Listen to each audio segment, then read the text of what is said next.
Hi, let's learn Andantino. I'm going to play it to you first of all. 1, 2, and.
So, at the beginning of it, we've got these hills made by the notes, the shape of the notes, and they go up and down in steps.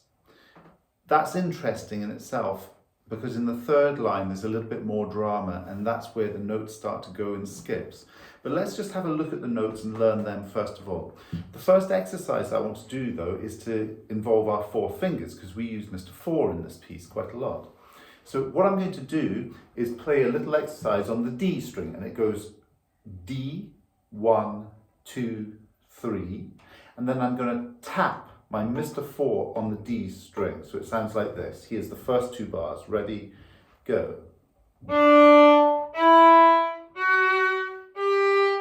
Tap, tap, tap, tap. Then I'm going to go open, 1, 2, 3, then tap, tap. Ready, D. 1, 2, 3. Tap, tap. Then I'm going to play open, 1, 2, 3. Tap, tap, tap, tap. Go. Tap, tap, tap, tap. But keep the 4 down, and I'm going to play 4, 3, 2, 1. D, D. So have really vigorous Mr. 4, full of vitality and energy that strikes like a lightning bolt, and you can actually hear the strike. So I'm going to play the whole of that little bit again. It's called the Carpenter Song. So open D, ready, go.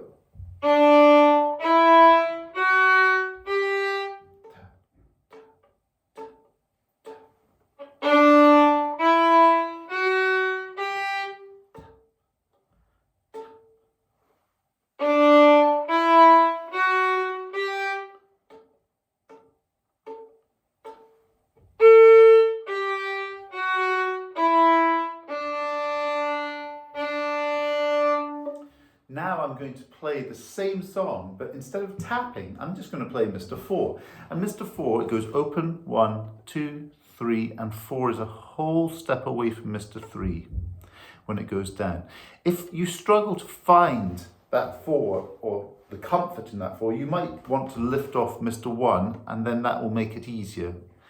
But what we're trying to get is this pinky edge in front of your nose, and the hand a little bit more round, so that the knuckles are becoming more parallel to the side of the violin. And that means that the fingers are hovering over the strings like an angel. Now, to play on the D string, we need to bring the elbow in a little bit and get up and round, so that we're finding the comfort in this left hand.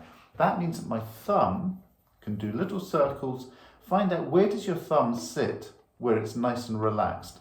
The whole of this left hand has got to feel easy. It's got to feel nice and comfortable, and you've got to find that shape for your hand. It's called a balanced left hand position. So here we go. Open D. Ready, go. 4,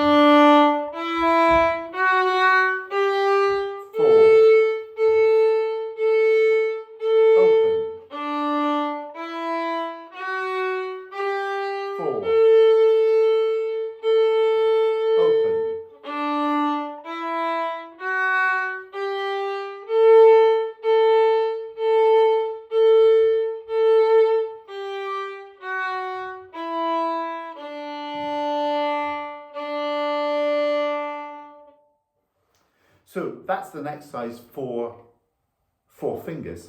Now let's have a little look at the bowing and what we're going to do with this.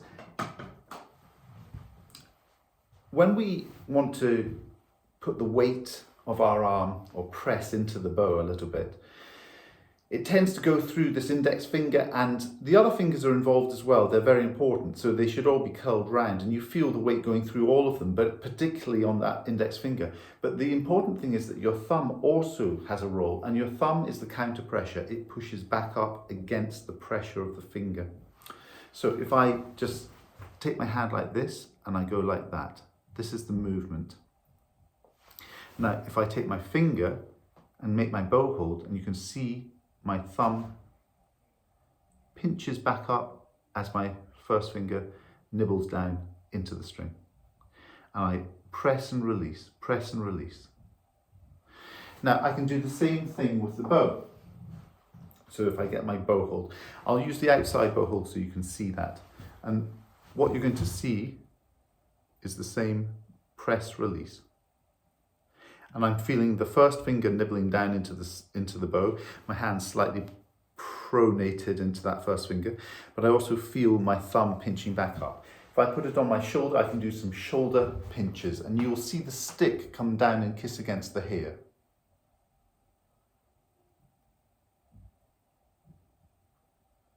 So I'm building this coordination and strength in my pinky and first finger, and I'm feeling how the 2 fingers work together.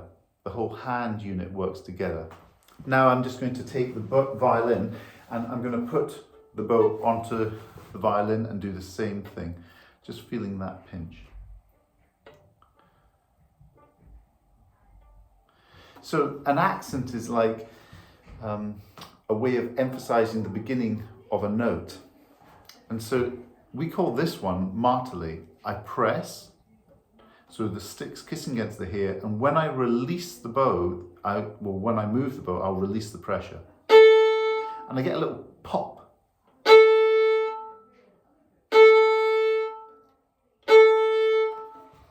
And an accent can be a multitude of different things at the front of a note. But that's one example of an accent, and you have to decide what's appropriate for the piece of music. So in the previous piece, in Allegretto, it might be quite a sharp accent. It might go...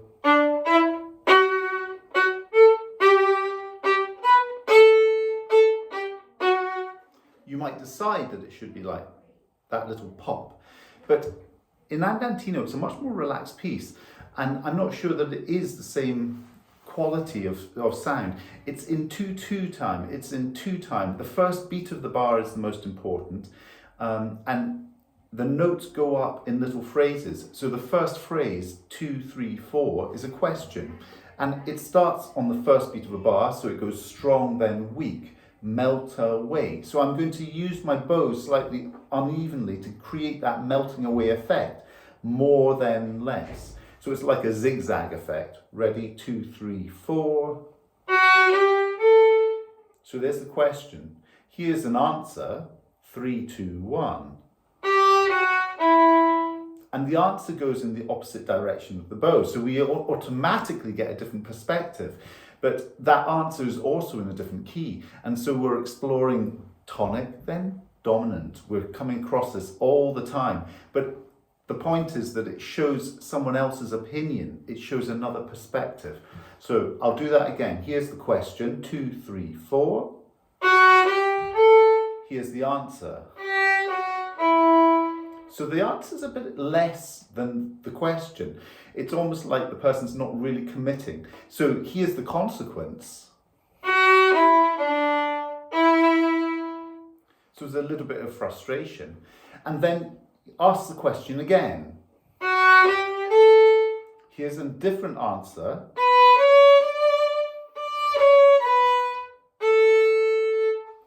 And the consequence is that we're going to have a great time together. Just give it a shot and let's see what happens. In the second line, does the same question. This person really is demanding. There's an uncommitted answer.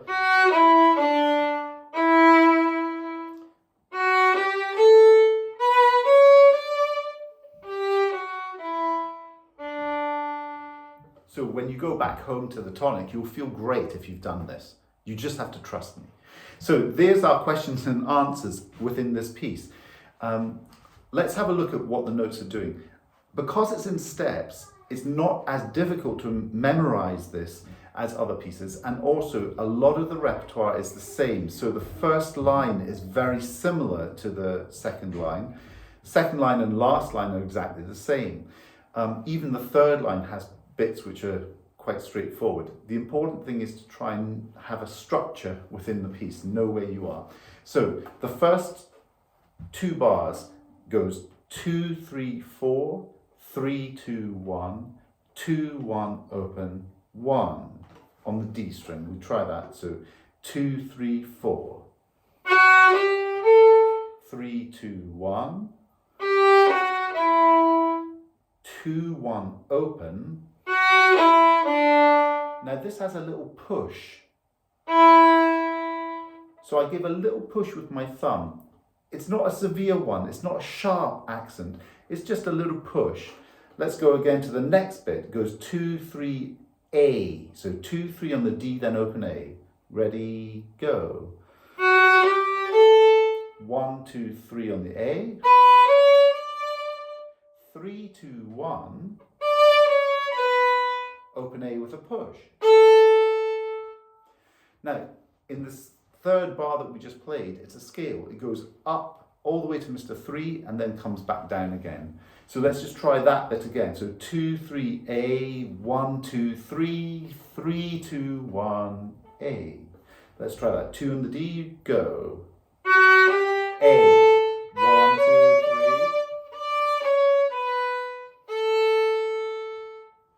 Then we're going to do the first 2 bars of the next line. They're the same as the first line. So 2, 3, 4, 3, 2, 1, 2, 1, open, 1, go.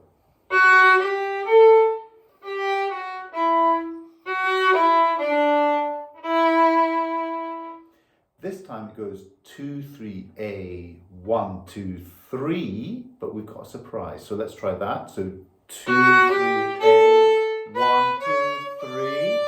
Now hop the 3 over to the D string, roll the bow over, and 3, 2, 1, open. Ready, go. And we've gone back to our tonic, back to home where it's comfortable. Right, in the next line, we have an interesting fingering, which we've done before. We've done something very similar a number of times, but I'm just going to go back to Song of the Wind, and there was a little bit in Song of the Wind that went 1, 3, 3, 1, E. This has a slightly similar thing. Mr. 1 on the E, 2 whole bows. Mr. 3 goes over onto the A without leaving the 1. Go over to the 3 on the A. Open A, lift fingers. And now we've got a little scale. 1, 2, 3, and then we skip back to A. Ready, go. 1, 2, 3, skip back to A. And now I've got a scale that just descends all the way down from E to 1 on D. So open E, 3 on the A, 2 on the A, 1, open, 3 on the D, 2, 1. So we're left in limbo, we don't know where we're going. We need to do a little ritardando going into that because we're a little bit confused as to the direction we're taking in our life at the end of that third line. But then something similar hits us. 2, 3, 4, 3, 2, 1, go.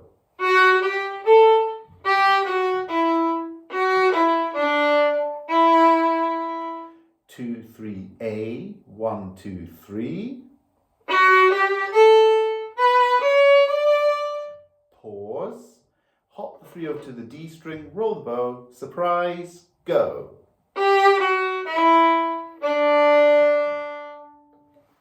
Now, some of you might bow at the start of your lessons, and the bowing process in Japan is one of respect, but there's another function, and the function is that before you bow, you breathe. So you breathe in, and you breathe out. as you bow. But that process is how we communicate with the people that we play with. We breathe together, or we breathe as an impulse to what we're about to play. So at the start of the piece, I get myself ready and I breathe. And that breath has to be in the style of the piece that I'm about to play. Now, at the end of this piece, there is this little surprise where we hop the 3 over to the D string, and there's a pause over the bar line. That's where we need to breathe. So it goes at the end of the piece, it goes.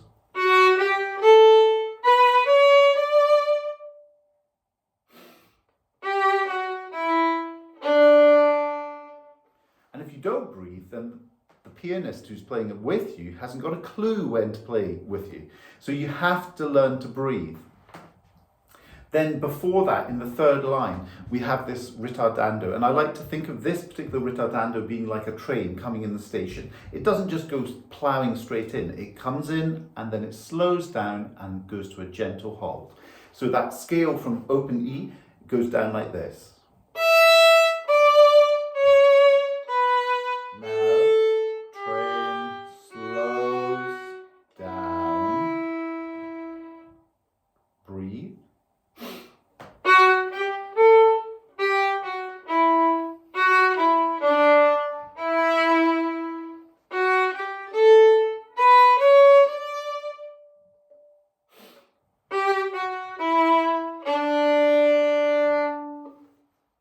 So we're trying to shape notes, we're trying to shape phrases, and we're using tempo to try and tell our story in the most realistic way. I think that's basically the whole piece. It's not as tricky a piece as maybe Allegretto is, but there's a lot going on in it. I'm going to play it through to you just one more time. 1, 2, and...